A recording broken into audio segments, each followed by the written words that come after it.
नमस्कार, आप देख रहे हैं सबका हिसाब होगा। मैं हूं आपके साथ विवेक शांडिल्य। आज बात सुशासन बाबू के उस दांव की जिसने फिर से बिहार की सियासी तपिश को बढ़ा दिया है। जेडीयू में बड़ा उलटफेर हुआ है। ललन सिंह को अध्यक्ष पद से हटा दिया गया है और जेडीयू की कमान फिर से नीतीश कुमार ने अपने हाथ में ले ली है। यानी नीतीश कुमार जेडीयू पर फुल कंट्रोल चाह रहे हैं। यानी जेडीयू में यत्र तत्र सर्वत्र सब कुछ नीतीश कुमार ही है। यह बात साफ हो चुकी है।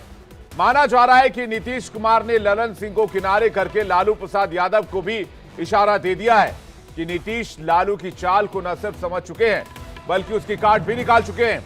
नीतीश कुमार के जेडीयू अध्यक्ष बनते ही इस बात के कयास भी तेज हो गए हैं कि अब वो फिर से पलटी मारने यानी कि एनडीए में शामिल होने की तैयारी कर रहे हैं। इस बात का पूरा अंदेशा जताया जा रहा है कि नीतीश इंडिया अलायंस में प्रधानमंत्री बनने वाला सपना टूटने के बाद एक बार फिर से एनडीए की ओर रुख कर सकते हैं। यानी लालू ने ललन के सहारे जेडीयू को कमजोर करने का जो प्लान तैयार किया था, नीतीश कुमार ने अध्यक्ष बनकर ऐसा लग रहा है उसकी हवा निकाल दी है।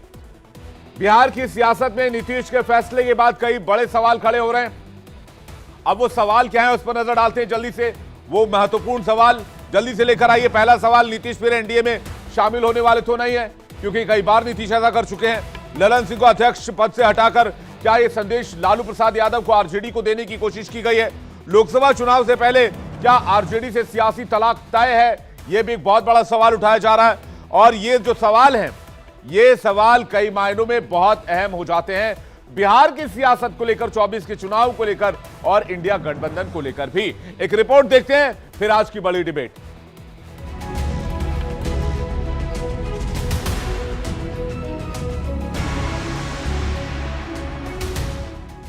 ना करते प्यार तुम ही से कर बैठे। नीतीश कुमार का जेडीयू का अध्यक्ष बनना कुछ इसी गाने को सच साबित करने जैसा है। ललन सिंह की आरजेडी से बढ़ती नजदीकी ने नीतीश कुमार को पिछले कुछ वक्त से परेशान कर रखा था। साथ ही इंडिया अलायंस से भी नीतीश के प्रधानमंत्री बनने वाले सपने को जो झटका लगा, उससे सुशासन बाबू का दिल टूट गया। जिसके बाद एक बार फिर से नीतीश कुमार ने अपने तरकश से सियासी तीर निकाला और ललन सिंह को एक झटके में पार्टी अध्यक्ष पद से हटा दिया। अध्यक्ष आदरणीय ललन बाबू ने आज अपना इस्तीफा दे दिया है और चूंकि वो लोकसभा चुनाव लड़ते हैं, अभी सांसद भी है। नीतीश कुमार जी राष्ट्रीय अध्यक्ष बने, इसका प्रस्ताव उन्होंने रखा है, जिससे राष्ट्रीय कार्य समिति ने सर्वसम्मत समर्थन दिया है। सभी लोगों ने हाथ उठा करके समर्थन दिया। ललन बाबू ने खुद कहा, उन्होंने मीटिंग में कहा कि पहले भी वो मुख्यमंत्री जी के निर्देश पर ही राष्ट्रीय अध्यक्ष का पद स्वीकार किया था और अब उन्हें चुनाव लड़ने के लिए लगातार बाहर रहना होगा। इसलिए उन्होंने कहा, मुख्यमंत्री जी से अनुरोध किया कि वो स्वीकार करें। माना जा रहा है कि लालू प्रसाद यादव ने नीतीश को प्रधानमंत्री बनाने का सपना दिखाकर तेजस्वी को बिहार का सीएम बनाने के लिए जो चाल चली थी, उसकी भनक लगते ही नीतीश कुमार अब फिर पलटी मारने की तैयारी कर रहा है। वहीं पूर्व जेडीयू नेता और राष्ट्रीय लोक जनता दल के अध्यक्ष उपेंद्र कुशवाहा की माने तो नीतीश को लालू के जाल में फंसने की वजह से ही ये फैसला लेना पड़ा है। आरजेडी की अपनी राजनीति है। अब नीतीश जी गलतफहमी के शिकार हो सकते हैं कि लालू जी नीतीश जी की राजनीति को आगे बढ़ाने के लिए कुछ करेंगे। ये कभी हो सकता है क्या? लालू जी अपनी राजनीति को और अपने बेटा की राजनीति को आगे बढ़ाएंगे और उस राजनीति को आगे बढ़ाने में स्वाभाविक रूप से नीतीश जी धीरे धीरे एलिमिनेट होंगे। यह तो उनकी स्ट्रेटजी होगी लालू जी की। नीतीश के जेडीयू अध्यक्ष बनने को लेकर बीजेपी ने तीखी प्रतिक्रिया दी है। बीजेपी ने कहा कि जेडीयू में जो हो रहा है वो उनका आंतरिक मामला है और लोकसभा चुनाव के लिए बिहार बीजेपी पूरी तरह तैयार है। नीतीश कुमार जी कभी आरसीपी जी को अध्यक्ष बनाए, कभी ललन जी को अध्यक्ष बनाए, कभी और किसी को अध्यक्ष बनाए, ये उनका दायित्व है। लेकिन भारतीय जनता पार्टी का स्पष्ट मानना है कि हम पूरे महागठबंधन और इंडी गठबंधन के लोगों को हराने के लिए तैयार हैं। वहीं आरजेडी के माने तो नीतीश का जेडीयू अध्यक्ष बनना उनकी पार्टी का मसला है और बीजेपी इस मामले पर सियासत कर लोगों को गुमराह करने की कोशिश कर रही है। ये उनका इंटरनल मैटर है, उनको रिजॉल्व करने दीजिए। वो किनको अध्यक्ष रखते हैं, किसको क्या भूमिका देखते हैं, आपको ये तय करना होगा ना कि चुनाव सामने है, बीजेपी वहां फोकस करे।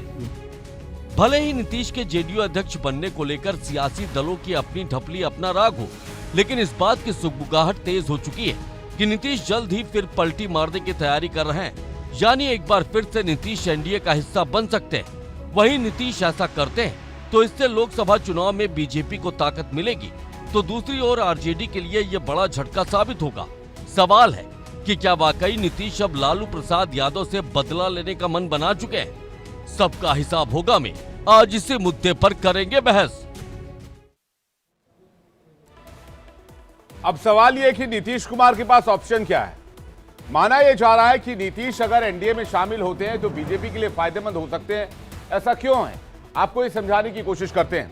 दरअसल बिहार बीजेपी को अगर आप देखेंगे तो बिहार बीजेपी में बीजेपी के पास कोई कद्दावर चेहरा नहीं है, और नीतीश कुमार बीजेपी के लिए फायदेमंद इसलिए हो सकते हैं क्योंकि नीतीश कुमार बिहार में सीएम के तौर पर भी और बड़े नेता के तौर पर भी जाने जाते हैं। नीतीश का चेहरा लोकसभा चुनाव के लिए भी फायदेमंद हो सकता है, यह भी बात कही जा रही है। जातिगत सियासत के लिए भी नीतीश एक अहम किरदार है, लेकिन इससे भी बड़ी बात जेडीयू का जातिगत वोट बैंक लोकसभा चुनाव के लिए अहम माना जाता है।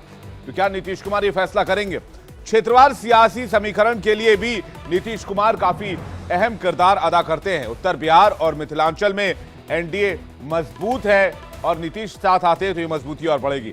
सीमांचल और पूर्वी बिहार में एनडीए का पलड़ा जो है वो कमजोर है, यहां पर भी नीतीश का जो फैक्टर है वो काम कर सकता है।